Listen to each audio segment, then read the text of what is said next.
j'avais demandé de l'eau, j'en ai pas eu. On va t'en chercher.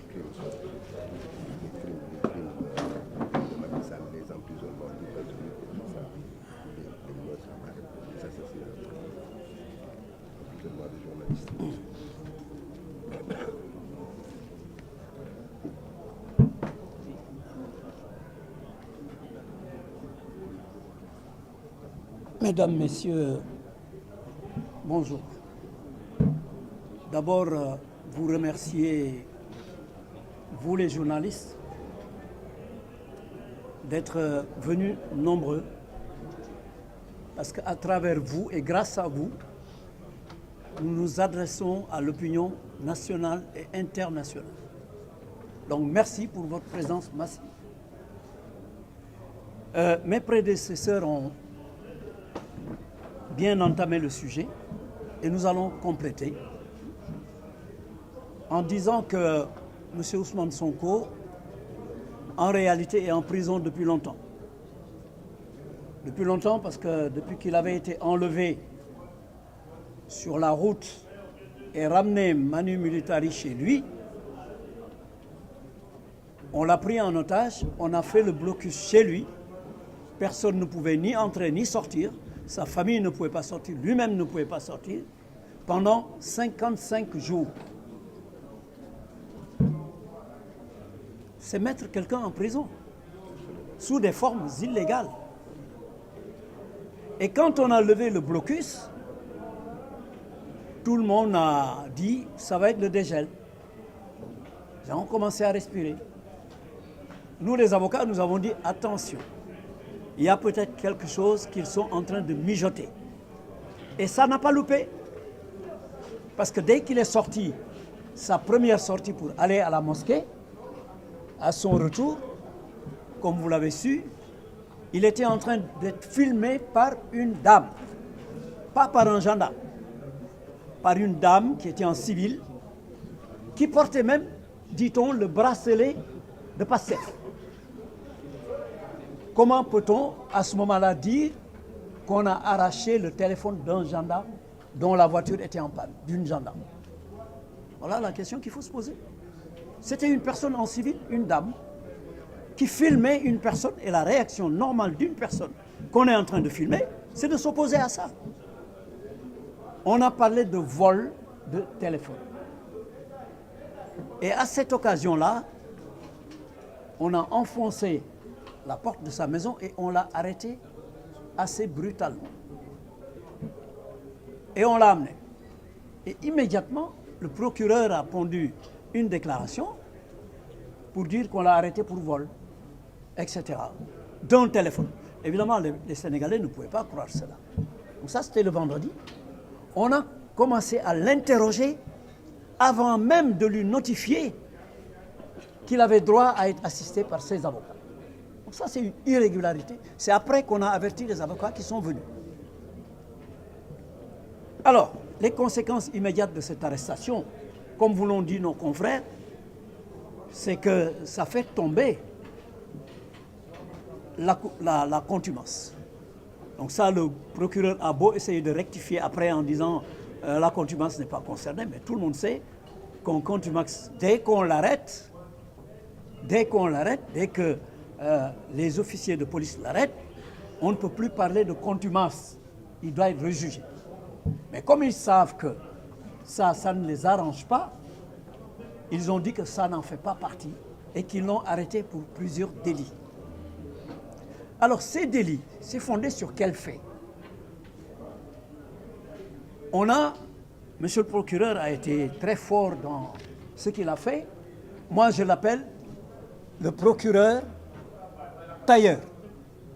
Comme on a parlé souvent de ministre tailleur. Procureur tailleur. Je dirais même tailleur broderie. Je vais vous expliquer, parce qu'il a brodé. Tailleur broderie. En Wolof, on parlerait de Bernina et d'Amina. Donc voilà ce que M. le procureur a fait. En faisant quoi? Il est parti de 2021. Tout ce que Ousmane Sonko a eu comme activité depuis 2021 jusqu'en 2023, tous les actes politiques qu'il a posés, toutes les déclarations politiques qu'il a eu à faire, que ce soit le beignet Dougoub, que ce soit le Gatsa-Gatsas, que ce soit le bracelet, que ce soit tout, monsieur le procureur a résumé tout ça en disant chronologie des faits, 2021, 2022, 2023. Et ensuite, il a parlé du communiqué final, etc., etc. Alors, il ne s'est pas arrêté en si bon chemin. Non seulement il a indiqué tous ces faits passés, alors la question que les Sénégalais sont en droit de se poser, c'est pourquoi chaque fois qu'une personne fait une déclaration, on l'arrête immédiatement, on la met en prison pour incitation à l'insurrection, etc., etc. Tous les jours, vous voyez ça. Mais pour M. Sonko, depuis 2021, tout ce qu'il a eu à dire, c'est maintenant qu'on dit qu'on l'a arrêté et qu'on lui reproche toutes ces déclarations-là. Donc toute son activité politique de 2021 à 2023, ce sont des faits qui sont constitutifs des délits qu'il a énumérés. Alors, M. le tailleur ne s'est pas arrêté en si bon chemin, parce que voilà ce qu'il a fait. Il a parlé des conséquences multiples des appels et il énumère des dossiers. Le premier dossier, c'est le mortel combat. Il dit que c'est un dossier. Le dossier B, c'est la force spéciale. Le dossier C, c'est le commando. Le dossier D, c'est le cocktail Molotov. Et le dossier E, les dossiers d'ailleurs, il n'a pas eu le dossier. Les dossiers, c'est le combat final. Il énumère tous ces dossiers-là qui font l'objet de procédures, qui font l'objet d'enquêtes. Et il verse tous ces dossiers dans la corbeille, non pas de Ousmane Sonko, mais de PASTEF. Voilà ce qu'il dit dans sa conférence de presse. Toutes ces procédures convergent, il dit convergent, toutes ces procédures convergent vers le parti PASTEF dirigé par Ousmane Sonko. Voilà sa phrase. Vous pouvez vérifier. Dans les 13 pages de sa conférence de presse, il dit « Toutes ces procédures convergent vers le parti PASTEF dirigé par Ousmane Sonko. » Et il ajoute « Ce dernier, en garde à vue depuis hier, sera poursuivi. » Et là, il énumère les délits. Donc, il a jeté des passerelles en utilisant des vidéos montées, des coupures de vidéos. Et ça, je pense que les responsables politiques de PASTEF vont communiquer sur ça, parce qu'on a pris des vidéos, on a coupé des morceaux de ces vidéos qu'on a montrées aux journalistes. En réalité, les gens auront à comparer dans les vraies déclarations ce qu'on a enlevé pour le présenter au public, pour essayer de justifier. Alors, on a jeté des passerelles. On a jeté des passerelles entre tous ces dossiers et M. Sonko. Et on conclut en disant que tous ces dossiers en cours d'enquête prendra, il dit en conclusion, par conséquent, l'État garant des libertés individuelles, collectives et de sécurité publique prendra toute disposition nécessaire afin de maintenir l'ordre et de préserver les personnes et les biens. Alors, donc, on a pris tous ces délits-là, tous ces dossiers, et on a versé dans la corbeille de PASTEF. Et c'est ça que j'appelle une activité de tailleur broderie. On a brodé. On a pris des dossiers qui n'avaient rien à voir. On a tout pris. On les a transportés sur M. Sonko. Voilà ce que le procureur a fait dans sa communication, qui a été longue, mais il a eu énormément de mal, vous avez dû le constater, à lire son document.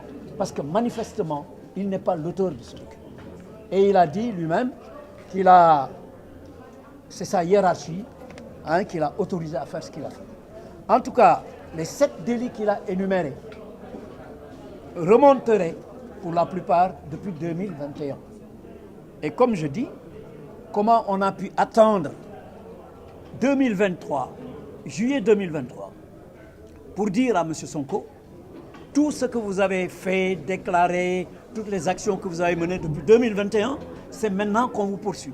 Alors que tous les autres citoyens, dès que tu fais une petite déclaration, on t'arrête, on t'entend, on te met en prison. Donc les Sénégalais doivent se poser cette question. Et en réalité, il y a deux objectifs qui sont visés. L'un des objectifs, c'est de neutraliser notre client, de l'empêcher de participer aux prochaines élections. Ça, c'est le premier objectif. Mais c'est peine perdue. C'est peine perdue. Parce qu'ils ne parviendront pas à ça. Deuxième objectif, c'était de répondre aux accusations portées à la CPI et à la plainte qui a été déposée en France. L'État du Sénégal avait promis de mener des enquêtes, parce que les gens demandaient des enquêtes indépendantes, internationales. L'État du Sénégal avait promis qu'il allait faire des enquêtes. Maintenant qu'il a pris tous ces dossiers-là, tous ces crimes qui ont été faits, qui ont été articulés dans la saisine de la CPI, ils disent que c'est Ousmane Sonko qui est responsable de tout ça. Et nous allons le poursuivre pour tout ça. C'est comme pour se dédouaner d'avoir à faire des enquêtes, parce qu'ils disent le coupable, il est là, c'est Ousmane Sonko. Voilà donc le deuxième objectif qui était visé. Je pense que mon confrère Abdi va résumer tout ça en wolof. On pourra répondre aux questions après. C'est pas la peine que je traduise en wolof. Hein? Je pense que Abdi Nar le fera très très bien. Et les autres vont compléter.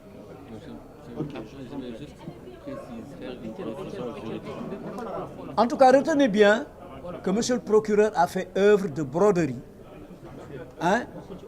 Dafa maanaam tailleur Bernina la daf doon def ay broderie daamina da doon daamina parce que lépp li nga xam ne dafa amoon ci ay événement maanaam dossiers yi fi am yëpp enquête moo xam dañuy wax ay forces spéciales ay commando ay cocktail molotov yooyu yëpp la dajale ñëw yekkal ko Ousmane Sonko alors que ñoom seen enquête yooyu wax nañ ne arrêté nañ diw nee nañ ñoom ñëpp waa Pastef la en fait ils disent yooyu yëpp mën nañ ko rattacher ci Pastef waxuñu sax ni waa Pastef la dañu ne rek ça converge vers le Pastef dirigé par Ousmane Sonko donc noonu la ñu jéem a justifier naka la ñuy taqalee Ousmane Sonko ci loolu yëpp xam ne lii dafa jóge fii lii jóge fii ñu jël morceau yooyu yëpp dossier yooyu yëpp daamina ko daal di koy ñaw ba mu rafet ah ñu bëgg ko jébal Ousmane Sonko mais loolu ça ne peut pas marcher parce que sénégalais yi kenn mënu leen ndax donc foofu laa yem en tout cas nous les avocats nous sommes prêts nous savons que cela n'est pas possible les faits yi nga xam ne moom la ñuy jëlee fu nekk indi ko depuis 2021 ñuy jël lu Ousmane Sonko ma sa wax bu nee nañu defar beñe dugub bu nee nañ defar lii sax ñu jël yëpp dajale ko procureur ni moom da doon xaar léegi pour attaquer Sonko ci loolu te beneen sénégalais boo xam ne bii def nga lu tuuti rek def nga déclaration bu ndaw gis nañ ko ñoo ñëpp jàpp nañ leen ñu si bari ñu ngi si kaso bi pourtant ñooñu ñi ci ëpp ay 2023 ay mars avril mai lañ leen jàpp kii nga xam ne dañ ni depuis 2021 la mu daan wax yëpp en 2021 2022 ba 2023 ñu ne loolu lépp dañ ko dencoon ba léegi la ko procureur di soog a génne est-ce que loolu yenu na maanaam loolu la sénégalais yi war a wax loolu la ñu war a xalaat parce que li ñu bëgg rek mooy ñaari yëf benn bi mooy tere ko mu bokk ci élection yi te loolu mbir yàlla la ñoom mënuñu ko buñ ko mënoon ci ñaari affaires yi ñu njëkk a def ñu xam ni du sotti ñu créé bii nag ñu ne ko yow la nga waxoon ak la nga defoon depuis 2021 ba léegi loolu la ñuy dajale ci lañ lay poursuivre bi yoon nag état moo lay poursuivre donc boobu mooy benn objectif bi tere ko mu bokk ci élection yi ñaareel bi mooy la nga xam ne suñu confrère Juan Branco bindoon na ko CPI bind ko ci plainte bi mu déposé France lim ci waxoon yëpp li mu dénoncé woon yëpp ñi nga xam ñoo doon tiire ci manifestants yi di rey ay nit di yàq ay kii ak yi ñu doon taal yëpp ñu ne lépp alors responsable yooyu xam ne dañu tudd seen tur Juan Branco daf ko tudd ñu ne loolu lépp nag waa Pastef loolu lépp nee nañ dafa jëm ci Pastef mën nañ ko taqal Pastef parce que waxuñu ne Pastef moo ko def dañ ni converge tout ça converge vers le Pastef maanaam loolu lépp buñ ko toppee mën nañ ni ca Pastef la jëm Pastef nag Ousmane Sonko moo ko dirigé donc Ousmane Sonko la ñuy poursuivre pour loolu wax ji yëpp loolu la waxu procureur loolu la ñu koy tontu nag ni ko loolu mënta nekk te loolu du nekk waaw te moom daf ni dafa tàggu ay kilifaam te li mu doon liir sax gis nañ jafe-jafe yi mu doon am pour liir ko donc ñu dañuy yaakaar ni loolu moom sax xëy na bind ko dañ ko bindal jox ko muy liir loolu la ñu bu ngeen ko seetaatee bu baax di ngeen gis ni wax dëgg yàlla lecture bi jafewoon na lool ci moom mais mën nañ ni daal fii moom daamina munu fee dox jërëjëf.